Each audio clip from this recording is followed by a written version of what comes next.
beginning at the 15th verse. That'll be verses 15, 16, and 17.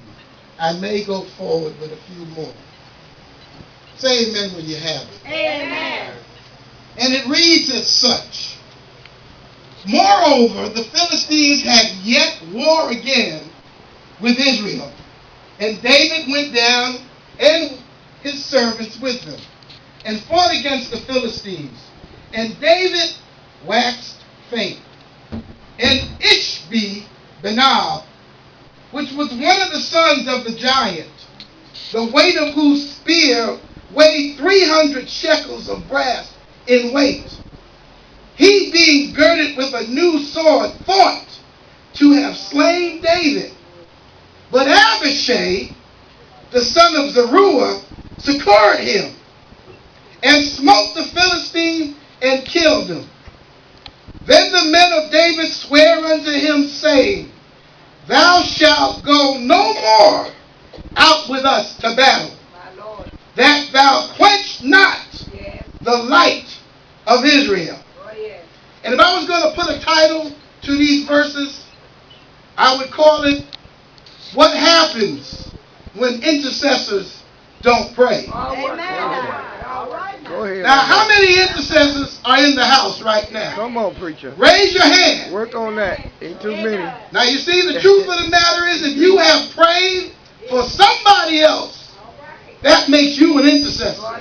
See, it should have been more than just those 5 hands that went up. If you have found yourself ever in a situation when you stood between God and somebody, prayed on behalf of somebody, that makes you an intercessor.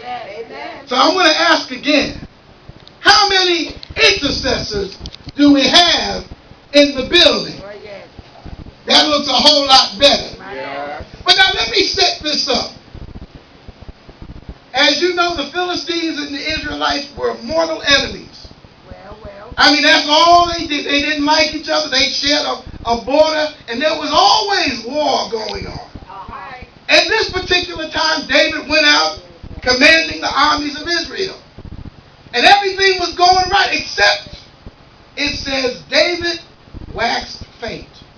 Now you have to remember, David was probably middle-aged about this time. He had been a warrior since his early teens, since he had knocked down Goliath. And he had been doing this for decades and decades and decades. But as a good king, he went out with his soldiers. But this time, his age was catching up to him. This time, he didn't have the body of a 17-year-old. He had been a man of war from his youth. And the Bible says, David waxed faint. We don't know how many men he had killed up until that time in this battle. But at this particular crucial moment, when the giant said, I'm going to slay David, finally one of his nephews, Abishai, saw what was going on and was able to kill the giant before the giant killed David. And told him, you know what? This is it. You're not going to fight with us anymore. If you die, there goes the hopes and the dreams of our country. There goes the hopes and dreams of our nation. So you know what, King David? Leave the fighting to us. And you stay in the palace and give us directions. Now, let's fast forward this to 2009. What are you trying to say, Brother Ted, to people today? I'm saying that your pastors are like David's. Your pastors, your apostles, your prophets. And before them, you have the intercessors. And it is the job of the intercessors to take on the frontline troops. You see, that king can stay back, and wherever there's a gap in the line, he can go over there and plug the gap. But the intercessors have got to stay in position, which means you've got to be in a place where you're praying. You see, let me tell you something. When the enemy sends a demon against you, he sends a demon of equal strength. See, the demon knows this guy is just as strong as me, but you don't know it. You see, God won't put on more than you can bear. So when you are under attack from a demonic force, that demonic force is just as strong as you are, but you don't realize it. You're ready to give up?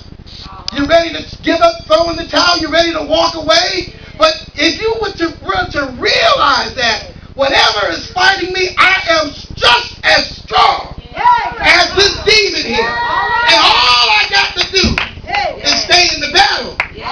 See, because what happens is the demon won't grow, but you grow. You see, you get in that battle long enough, what happens is, first of all, the demon, he seems to be stronger because he attacked you first. But after a while, you become as strong as he is in the mind. You were always as strong as he was.